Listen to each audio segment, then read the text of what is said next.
은총이라고 할 때에는 두 가지의 은총이 있습니다. 하나는 일반 은총이라고 하고요. 또 다른 하나는 특별 은총이라고 합니다.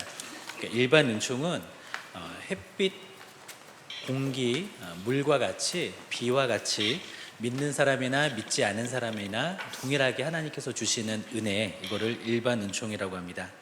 특별 은총은 믿는 사람에게만 주시는 은총을 특별 은총이라고 합니다. 믿음이라는 선물 또는 말씀, 이런 것이 특별 은총에 해당이 되는 것이죠. 일반 은총의 영역에 있어서 또 하나님께서는 사람에게 지성이라는 것을 주셨기 때문에, 또 지력이라는 것을 주셨기 때문에 사람의 지혜로 또 사람의 어떤 경험으로 여러 가지 격언들을 만들기도 합니다. 그런데 그러한 격언들, 사람의 지혜가 또 하나님의 말씀, 특별 은총과는 어긋나는 경우도 종종 있습니다. 이런 말이 혹시 성경하고 맥락을 같이 한다고 생각하십니까? 하늘은 스스로 돕는 자를 돕는다. 어떨 것 같습니까? 성경의 진리와도 좀 일맥상통할 것 같습니까? 되게 좀 맞는 말 같죠. 또 우리가 인간이 자신의 어떤 할 수 있는 최선의 노력을 해야, 최소한의 노력을 해야 하늘도 도울 것이다 라는 그런 논리인데, 이것은 성경의 진리와는 차이가 있습니다. 이것은 성경의 정신과는 다릅니다. 이것은 그 헬라 사상과 그리고 유대교적인 그런 사상과 일맥상통하지, 성경 말씀에 있는 그런 은혜의 교리, 또 은혜의 그 하나님의 말씀과는 뜻이 통하지가 않습니다. 하나님께서는 스스로 돕지 못하는 우리들에게 은혜를 베풀어 주셨습니다. 그리고 스스로를 죄에 방치했던 우리를 의롭게 하시기 위해서 아들 예수님을 이 땅에 보내주셨고, 십자가를 통해 그 사랑을 보이셨고, 그 십자가의 사랑을 믿음으로써 의에 이르도록 하셨습니다. 또 세상의 지혜는 또 어떻죠? 세상에는 공짜가 없다라는 말이 있죠. 그런데 성경 말씀에는 어떻죠? 하나님께서는 값없이 우리에게 은혜를 부어주셨습니다. 또 세상 사람들은 그렇게 이야기를 합니다. 사람은 변하지 않는다, 그런 말을 하죠. 그런데 성경은 우리에게 말씀하시죠. 우리가 그리스도 안에 있으면 새로운 피조물이라고, 그리고 성령님께서 우리 안에 내주하시고 거하시면 우리는 변화될 수 있다라고 말씀하십니다. 오늘은요, 우리가 그 은혜라는 그 큰 틀 안에서 하나님께서 우리에게 주시는 여러 가지 은혜들 중에서 가장 본질적인 은혜, 또 죄를 사해 주시는 은혜, 그리고 우리를 의롭다라고 칭해 주시는 은혜, 그리고 믿음이라는 선물에 대해서 좀 함께 살펴보기를 원합니다. 첫째로, 사람은 행위가 아니라 믿음으로써 의롭게 됩니다. 복음에서 제일 중요한 문제 중에 하나는 무엇입니까? 우리가 기도했는데 기도가 응답받아 가지고 일이 잘 풀리고 승진을 하고 취업을 하고 또 그리고 좋은 학교에 들어가고, 이것이 아니라 복음에 있어서 가장 중요한 것은 무엇이냐면 바로 우리의 죄의 문제가 해결되는 것입니다. 우리의 죄는 어떻게 해결이 됩니까? 사람이 애쓴다고 해결되는 것이 아닙니다. 사람이 노력한다고 죄가 씻어지는 것은 아닙니다. 사람은 자신의 노력으로 의로워질 수가 없습니다. 사람은 무엇으로 의롭게 됩니까? 바로 믿음으로써 의롭게 됩니다. 우리 기독교 신앙에서는 이것을 무엇이라 부르냐면 바로 이신칭의라고 부릅니다. 믿음으로써 의롭다고 칭함을 받는 것, 이것이 바로 이신칭의입니다. 여기서 칭의는 법정적인 용어입니다. 그 느낌을 살려서 다시 표현하면 우리는 믿음으로써 의롭다고 선언됩니다. 우리가 믿을 때 예수님께서 우리를 대신해서 형벌을 받으신 그 일이 바로 우리에게 적용이 됩니다. 그리고 우리가 믿을 때 예수님께서 율법을 다 성취하신 그 일과 하나님의 뜻을 다 이루신 그 일이 바로 우리에게 적용되어지고 하나님의 의가 우리에게 전가되어지는 것입니다.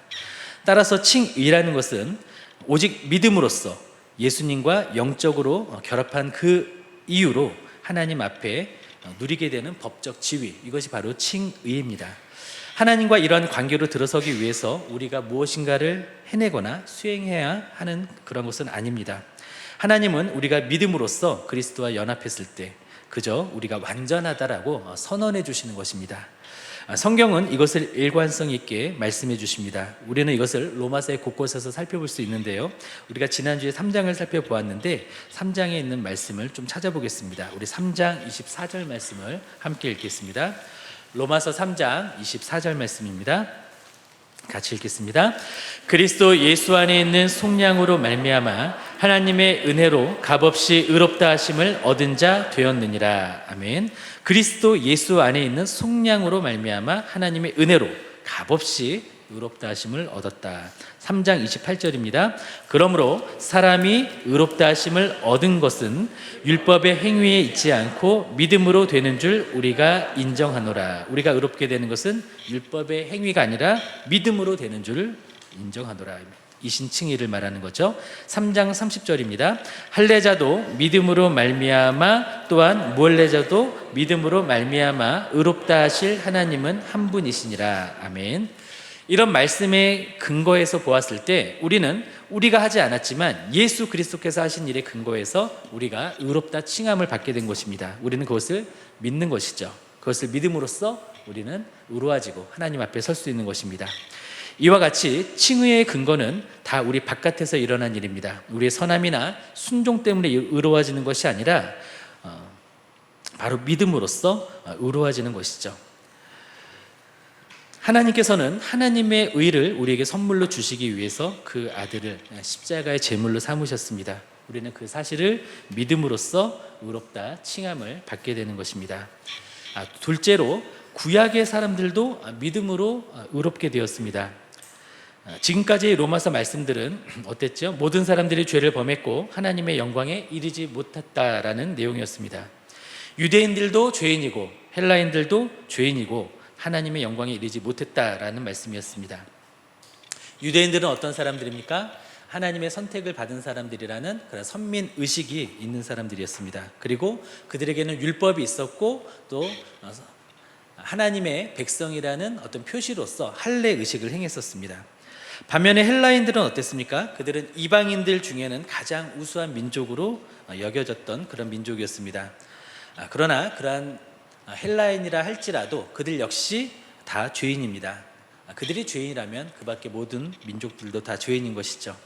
죄인들이 하나님의 의, 하나님의 영광에 이르기 위해서는 방법은 딱 한 가지였습니다. 유대인이든 헬라인이든 하나님의 영광에 이르는 방법은 바로 예수 안에 있는 속량으로 말미암아 은혜로 값없이 의롭다 하심을 받는 것뿐입니다. 다시 말해서 예수 그리스도의 대속의 은혜를 믿음으로써 의롭게 되고 구원에 이를 수 있다는 것입니다. 유대인 그리스도인들조차도 예수님이 오시기 전에는 율법을 지킴으로써 구원을 받는다고 믿는 사람들이 있었습니다. 근데 오늘날의 교회 다니는 교인들도 그렇게 생각하시는 분들이 많습니다. 여러분들은 어떻습니까? 구약에는 예수님이 오시지 않았으니까 구약시대의 사람들은 율법을 지킴으로써 구원을 받지 않았나? 이렇게 생각하시는 분들 혹시 계시지 않습니까? 그리고 예수님이 오신 이후에는 믿음으로 구원받는다. 이렇게 좀 이원론적으로 생각하고 계시지는 않습니까? 그런데 그렇지 않습니다. 로마서 4장 말씀은요, 믿음으로 의에 이른다라는 것을 증명하는 내용인데요. 무엇으로 증명하냐면 바로 구약 성경으로 증명을 합니다. 그리고 구약의 인물들조차 율법을 행함으로 의롭게 된 것이 아니라 할례를 받음으로 의롭게 된 것이 아니라 믿음으로 의롭게 되었다라는 것을 가르쳐주고 있습니다. 유대인들은 율법과 할례를 신봉했습니다. 그리고 그들은 율법을 지키는 행위를 통해서 의로워진다고 그렇게 믿었습니다. 또 할례를 받음으로써 하나님의 백성이 된다고, 하나님의 회에 들어갈 수 있다라고 그들은 믿었습니다. 그래서 사도 바울은 구약에 있는 유명한 인물 두 사람을 들어서 그들이 신봉하던 것과 신념이 잘못되었다는 것을 증명합니다. 두 사람을 예를 드는데 그 한 사람은 아브라함이고 다른 한 사람은 다윗입니다. 유대인들은 누구나 할 것 없이 그들의 조상 아브라함을 존경을 했죠. 그리고 역대 많은 왕들 중에서 다윗 왕을 성군으로 추앙했습니다. 먼저 아브라함의 경우를 한번 볼까요? 로마서 4장 3절을 함께 보겠습니다. 같이 읽겠습니다. 성경이 무엇을 말하느냐? 아브라함이 하나님을 믿음에 그것이 그에게 의로 여겨진 바 되었느니라. 아멘. 아브라함은 무엇으로 의롭게 되었죠? 하나님을 믿음에, 바로 믿음으로 의롭게 되었습니다. 이 말씀은 창세기 15장 말씀을 인용한 것인데요. 우리 인용 원문을 한번 찾아보기를 원합니다. 우리 창세기로 가서 성경의 제일 앞에 있는 말씀이죠. 창세기 15장 6절입니다. 17페이지입니다. 창세기 15장 6절입니다.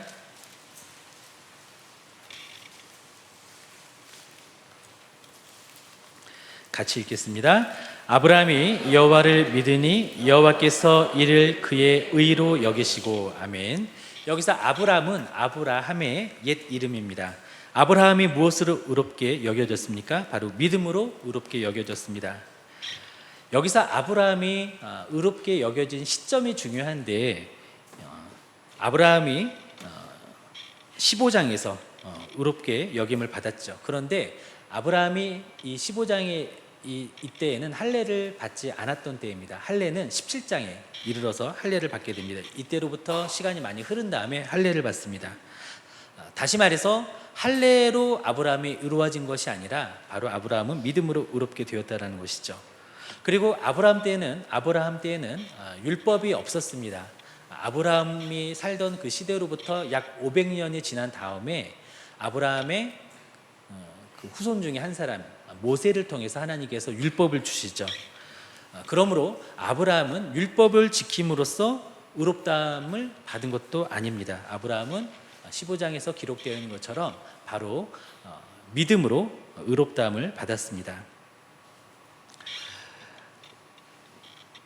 그리고 하나님께서는 그 사도 바울은요, 다윗의 사례를 들어서 믿음으로 말미암는 의에 대해서 더욱 확실히 합니다. 다윗은 목동 출신이죠. 그러나 하나님께서 그를 왕으로 세우셨습니다. 하나님의 은혜로 왕이 되었고 그는 유능한 왕이 되었습니다. 그는 영토를 확장했고 평화의 시대를 만들었습니다. 그런데 그는 왕이 된 이후에 곧 큰 죄악에 빠지게 됩니다. 그는 그의 충직한 신하 우리아의 아내를 범합니다. 간통을 하는 것이죠. 그런데 그 통간한 여인은 이내 임신을 하게 됩니다. 그래서 다윗은 자신의 죄를 감추기 위해서 여러 가지 수를 쓰는데요. 이때 우리아라고 하는 그 신하는 전쟁터에서 전쟁을 수행하는 중이었습니다. 그런데 그 우리아의 아내 바세바가, 그러니까 다윗이 간통한 그 여인 바세바가 임신했다라는 것을 감추기 위해서 우리아를 다시 전쟁터에서 불러들입니다. 그리고 아내와의 동침을 유도합니다. 그런데 우리아는 충직한 군인이었습니다. 그래서 그는 집에 들어가지 않고 아내와 함께 있지 않고 그는 밖에서 있으면서, 그리고 자신의 동료들이, 전우들이 전쟁터에서 수고하고 있다는 것을 이유로 해서 그는 편안한 어떤 그 시간을 보내지 않고 밖에서 보내다가 다시 전쟁터로 갑니다. 그때 다윗은 곤란해하면서 이제는 요압이라고 하는 자신의 그 신복 장수에게 명령을 합니다. 우리아를 맹렬한 싸움에 앞세워 두고 너희는 뒤로 물러가서 그로 맞아 죽게 하라라는 그러한 명령을 합니다. 다시 말해서 앞으로 전진하면서 같이 달려들었다가 이제 아주 맹렬히 싸울 때 우리아만 남겨두고 다 후퇴하라는 겁니다. 뒤로. 그러면은 우리아는 죽게 되겠죠. 결국 그렇게 돼서 우리아는 죽음을 맞이합니다. 전사하게 됩니다.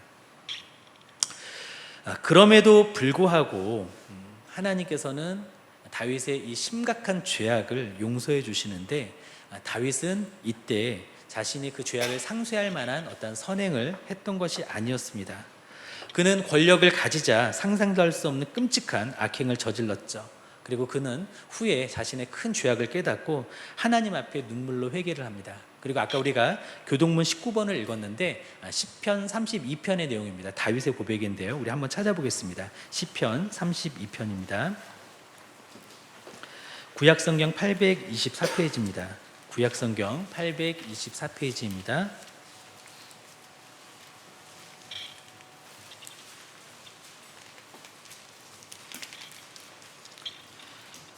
우리 시편 말씀을 함께 읽겠습니다. 허물의 사함을 받고 죄가 가려진 자는 복이 있도다. 마음에 간사함이 없고 여호와께 정죄를 당하지 아니하는 자는 복이 있도다. 내가 입을 열지 아니할 때에 종일 신음함으로 내가 뼈가 쇠하였도다. 주의 손이 주야로 나를 누르시오니 내 진액이 빠져서 여름 가뭄에 마름같이 되었나이다. 내가 이르기를 내 허물을 여호와께 자복하리라 하고 주께 내 죄를 아뢰고 내 죄악을 숨기지 아니하였더니 곧 주께서 내 죄악을 사하셨나이다. 이로 말미암아 모든 경건한 자는 주를 만날 기회를 얻어서 주께 기도할지라. 진실로 홍수가 범람할지라도 그에게 미치지 못하리이다. 주는 나의 은신처이오니 환난에서 나를 보호하시고 구원의 노래로 나를 두르시리이다. 내가 내 갈 길을 가르쳐 보이고 너를 주목하여 훈계하리로다. 너희는 무지한 말이나 노새같이 되지 말지어다. 그것들은 제갈과 굴레로 단속하지 아니하면 너희에게 가까이 가지 아니하리로다. 악인에게는 많은 슬픔이 있으나 여호와를 신뢰하는 자에게는 인자하심이 두르리로다. 너희 악인들아 여호와를 기뻐하며 즐거워할지어다. 마음이 정직한 너희들아 다 즐거이 외칠지어다. 아멘. 이 말씀을 인용해서 바로 로마서 4장 6절에서 8절까지 다윗의 예를 또 들고 있습니다. 우리 다시 로마서로 돌아와서 4장 6절에서 8절까지 함께 읽겠습니다. 이란 것이 없이 하나님께 의로 여기심을 받은 사람의 복에 대하여 다윗이 말한 바, 불법이 사함을 받고 죄가 가려짐을 받는 사람들은 복이 있고 주께서 그 죄를 인정하지 아니하실 사람은 복이 있도다 함과 같으니라. 아멘. 하나님께서는 흉악한 죄를 지은 다윗의 죄를 사해 주셨습니다. 그리고 그의 죄를 인정하지 않으셨습니다. 다윗은 명백하게 죄를 지었지만 그의 불법이 사함을 받고 그의 죄가 가려워진 것이죠. 다윗은 죄를 씻기 위해 죄를 지은 만큼 그에 상응하는 어떠한 선행을 했던 것이 아닙니다. 다만 하나님의 긍휼을 바라면서 침상이 젖도록 눈물로 회개했을 뿐입니다. 우리는 좀 이런 사고를 갖기가 쉽습니다. 아까 일반 은총이라는 표현도 썼는데, 우리가 일반적으로 내가 어떤 죄를 지으면 이 죄를 내가 좀 갚기 위해서는 그것에 걸맞는 같은 무게의 어떤 선행을 하면 되지 않나라고 생각하기가 쉽습니다. 그런데 그렇게 한들 우리의 죄가 씻어지지는 않습니다. 그 아랍어에도 보면은요, 그 인사말이 있습니다. 마르하반이라는 인사말은 유목민들이 주로 쓰는 인사고요. 그리고 무슬림들이 쓰는 인사가 있습니다. 그 인사는 아살라무 알라이쿰이라는 인사랍니다. 그런데 그 뒤에 쿰이라는 말은 이제 복수거든요. 너희들에게, 당신들에게라는 말입니다. 한 사람한테 인사를 할 때도 그 알라의 그 평화가 당신들에게 있기를 원합니다라고 이렇게 인사를 하거든요. 근데 그 이유가 뭐냐면 그 무슬림들이 무엇을 믿냐면 모든 사람에게 천사가 둘씩 양 어깨에 앉아 있다고 그렇게 믿습니다. 그래서 왼쪽에 있는 천사는 이 사람의 악행을 계속 기록을 합니다. 그리고 오른쪽에 있는 천사는 이 사람의 선행을 기록을 합니다. 그리고 심판의 때에 저울이 어느 쪽으로 기울어지냐에 따라서 악한 쪽이 더 무거우면은 심판을 받고, 또 의로운 쪽이 더 무거우면 그들이 말하는 그러한 그 좋은 곳에 간다라는 믿음을 가지고 있습니다. 그래서 보통 이슬람이라는 종교뿐만 아니라 기독교를 제외한 모든 종교는 이렇게 어떤 그 선행과 악행의 어떤 비율로서 천국과 지옥 또는 이렇게 지옥과 극락 이런 어떤 구도를 가지고 이해를 합니다. 내세를 이해를 합니다. 그런데 성경의 진리는 그렇게 말씀하고 있지 않습니다. 사람은 선행을 한다고 해도 자신이 지은 죄를 지울 수가 없습니다. 우리가 죄를 사함받을 수 있는 유일한 방법은 무엇이냐면 바로 주님께서 그 대가를 치르신 그 은혜를 믿음으로써만 우리가 죄를 해결할 수가 있는 것이죠.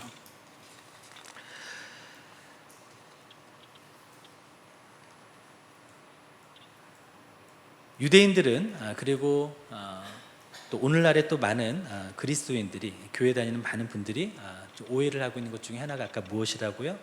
구약시대의 사람들은 율법을 지킴으로 구원을 받지 않았나라는 그런 어떤 오해라는 것입니다. 그런데 구약시대 역시 믿음으로써 의롭다함을 받았습니다.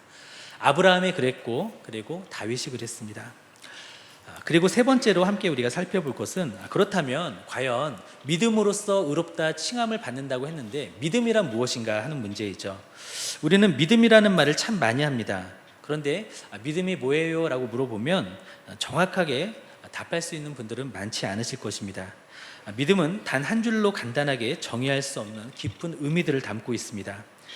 우리는 앞에서 아브라함이 하나님을 믿음에 그것이 그에게 의로 여겨진 바 되었다라는 것을 살펴보았죠. 그렇다면 의로 여겨진 바 되는 믿음은 무엇일까요? 우리 4장 5절 말씀을 함께 보시겠습니다. 다시 읽겠습니다. 이를 아니할지라도 경건하지 아니한 자를 의롭다 하시는 이를 믿는 자에게는 그의 믿음을 의로 여기시나니. 아멘. 이를 아니할지라도 경건한, 그러니까 불의한 자, 불경한 자를 의롭다고 하신다. 그것을 믿는 사람을 의롭다고 여긴다. 이렇게 말씀하죠. 그러니까 우리가 일을 해서 대가를 받으면은 그거는 삭슬 받는 거죠. 그 일에 대한 보답으로 받는 거죠. 그것을 우리가 뭐 선물이라고 하거나 은혜라고 하지는 않지 않습니까? 그런데 우리가 일을 하지 않았음에도 불구하고, 우리가 마땅히 치러야 될 그런 대가를 치르지 않았음에도 불구하고 무엇인가 받는다면 그것이 은혜이죠. 일을 한 사람은 보수를 요구할 수 있습니다. 이와 마찬가지로 종교심이 있는 사람들은 믿음을 바른 행동이나 아니면은 어떤 가르침에 대해 순종하고 지키는 것, 이렇게 이해하기도 합니다. 그리고 우리가 행함이 있는 믿음이 살아있는 믿음이라는 어떠한 우리 야고보서의 말씀처럼 우리가 그렇게 또 적용을 하다 보면 그러면 믿음 이퀄 순종이지 않나라고 생각할 수도 있습니다. 또 그렇게 생각하시는 분들이 많이 있습니다. 그런데 순종은 믿음의 결과로서 이루어지는 것이지 순종함으로써 우리가 구원에 이르는 것, 죄가 사함받는 것은 아닙니다. 왜냐하면 순종조차도 하나의 태도이고 하나의 행위이기 때문에 순종으로 구원을 받는다면 그것은 곧 자기 의가 되고 그 구원이 하나님이 아니라 사람에게 달려있을 수 있기 때문에 그렇습니다. 우리는 하나님의 그 은혜에 무엇인가를 첨가할 수 없는 사람들입니다. 우리는 하나님의 은혜로서만 우리 구원을 받을 수 있는 사람들인데, 그것에 대해서 우리가 다시 한번 좀 생각을 해보기를 원합니다. 지난주에 잠깐 말씀을 드렸지만 그 은혜와 관련해서 믿음을 다시 정의하면 믿음은 빈손으로 하나님께 나오는 태도를 말합니다. 나에게는 어떠한 구원의 가능성도 없습니다. 나에게는 구원에 동참할 수 있는, 또 관여할 수 있는 어떠한 선도 없습니다라고 고백을 하는 것이죠. 믿음은 그러므로 우리의 자존심을 버리는 것이죠. 나는 할 수 없고 주님만이 하실 수 있습니다라는 고백이 바로 믿음인 것입니다. 그리고 4장의 후반부에서는, 로마서 4장의 후반부에서는 이러한 믿음을 아브라함의 삶을 예시로 들어서 무엇인지 보여줍니다. 그 예시를 한번 살펴보겠습니다. 첫째로 아브라함은 희망 없는 상황에서 바라고 믿었습니다. 우리 로마서 4장 17절에서 19절까지를 함께 보겠습니다. 기록된 바 내가 너를 많은 민족의 조상으로 세웠다 하심과 같으니 그가 믿은 바 하나님은 죽은 자를 살리시며 없는 것을 있는 것으로 부르시는 이시니라. 아브라함이 바랄 수 없는 중에 바라고 믿었으니 이는 내 후손이 이 같으리라 하신 말씀대로 많은 민족의 조상이 되게 하려 하심이라. 그가 100세나 되어 자기 몸이 죽은 것 같고 사라의 태가 죽은 것 같음을 알고도 믿음이 약하여지지 아니하고. 아멘. 하나님은 아브라함을 많은 민족의 조상이 되게 하시겠다고 약속하셨습니다. 그러나 이때 아브라함에게는 자식이 없었습니다. 그리고 그는 나이가 많았습니다. 100세나 되었습니다. 그의 아내 사라도 나이가 많았습니다. 경수가 끊어진 지 수십 년이 지났습니다. 사라의 태는 다쳤고 죽은 것과 같았습니다. 그런 희망 없는 상황 속에서도 아브라함은 바라고 믿었습니다. 아브라함은 자식을 낳는 데 있어서 자신이 기여할 수 있는 것이 아무것도 없다는 것을 알고 빈손으로 하나님 앞에 섰습니다. 나는 아무것도 할 수 없습니다. 나에게는 가능성이 없습니다. 하나님만이 하실 수 있습니다 라고 하나님 앞에 섰던 것이죠. 그리고 둘째로 아브라함은 하나님을 깊이 묵상했고 자신의 모습이 아니라 하나님께 집중을 했습니다. 우리 17절에 보니까 아브라함은 하나님이 어떤 분이시라고 믿었습니까? 하나님은 죽은 자를 살리시며 없는 것을 있는 것으로 부르시는 분, 이렇게 믿었습니다. 하나님은 못하실 일이 없다라는 것을 믿었죠. 아브라함과 그의 아내 사라 모두 나이가 많아서 아이를 가질 수가 없었죠. 신체 상태는 죽은 것과 다를 바 없었습니다. 사라는 젊은 시절에도 불임이었습니다. 그런데 이때는 폐경기가 지난 지도 수십 년이 흐른 뒤였습니다. 아브라함 역시 100세나 되어 자기 몸이 죽은 것과 같았습니다. 이런 부부 사이에서 아이가 생길 수는 없는 것이죠. 그것이 팩트이고 그것이 상식입니다. 그들은 과실을 맺을 수 없는 마른 장작과 같았습니다. 그러나 아브라함은 죽은 자도 살리시는 하나님께서 마른 장작과 같은 자신과 사라를 통해 자녀를 주실 것을 믿었습니다.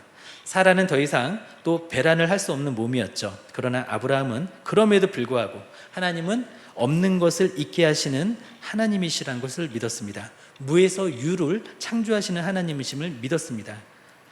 아브라함은 이렇게 자신과 아내의 상태에 집중했던 것이 아니라 하나님의 성품에 또 하나님의 능력에 온전히 집중했습니다. 이것이 믿음인 거죠. 셋째로 아브라함은 하나님의 말씀을 있는 그대로 믿었습니다. 우리 4장 20절, 21절을 함께 읽겠습니다. 믿음이 없어 하나님의 약속을 의심하지 않고 믿음으로 견고하여져서 하나님의 영광을 돌리며 약속하신 그것을 또한 능히 이루실 줄을 확신하였으니. 아멘. 아브라함은 약속하신 그것을 능히 이루실 줄을 확신했습니다. 믿음이란 하나님에 대해 생각하고 그 결론에 대해 지적으로 동의하는 것에서 멈추지 않죠. 지적인 동의를 넘어 하나님께서 말씀하신 바를 이루실 것이라는 그 확신의 자리까지 나아가는 것입니다. 그리고 하나님의 약속, 이것은 무엇일까요? 우리가 성경을 크게 구분할 때 구약과 신약으로 구별하지 않습니까? 구약은 옛 언약, 옛 약속이고 신약은 새 언약, 새 약속입니다. 우리 약속이라는 공통 분모가 있죠. 바로 하나님의 말씀은 바로 하나님의 약속인 것입니다. 아브라함은 하나님의 약속, 하나님의 말씀을 믿었습니다. 그리고 확신의 자리까지 나아갔습니다. 우리가 확신의 예를 들면, 신뢰의 어떤 예를 들면 무엇이 있을까요? 우리가 비행기를 탈 때 우리는 무엇을 신뢰하죠? 이 비행기는 공학적으로 정교하게 만들어졌고 또 이 비행기를 운영하는 항공사는 또 철저히 관리를 할 것이고 또 기장은 많은 훈련을 받은 노련한 사람일 것이고, 그렇기 때문에 안전하게 나를 이곳에서 먼 곳에 있는 다른 지역으로 이동시켜 줄 수 있을 것이라는 것을 신뢰하고 비행기에 탑승하지 않습니까? 우리가 수술을 받을 때는 어떻습니까? 수술대에 누울 때 나를 마취되는 그 순간까지 우리는 그 의료진을 믿습니다. 그리고 집도하는 의사를 믿고 그리고 또 의료진을 신뢰를 하는 것이죠. 그렇기 때문에 우리는 수술실로 들어갈 수가 있는 것이죠. 믿음에는 진리에 대한 지식이 필요합니다. 그리고 그 진리에 동의하는 마음가짐이 필요합니다. 그리고 더 나아가서 신뢰하는 것, 말씀드렸던 바와 같이 의사에게 몸을 맡기는 것, 비행기에 탑승하는 것과 같은 그런 신뢰가 있어야 하는 것이죠. 아브라함은 그런 모습들을 잘 보여줍니다. 말씀을 맺겠습니다. 우리는 믿음으로 그리스도와 연합하기를 원합니다. 그래서 예수님의 의로 옷 입기를 원합니다. 그런 우리를 완전하다고 선언하시는 하나님의 음성을 듣기를 또 원합니다. 그래서 희망 없는 상황 속에서도 주님만을 바라보기를 원합니다. 하나님을 탐구하여 하나님을 더욱 알기를 원합니다. 그래서 내 자신보다는 하나님을 더 집중하기를 원합니다. 그리고 하나님의 말씀, 곧 하나님의 약속하신 것을 이루어 주실 것을 확신하는 그런 믿음을 가지고 하나님께서 약속하신 그 일을 누리며 살아가는 축복된 인생들이 되시기를 예수님의 이름으로 축원합니다.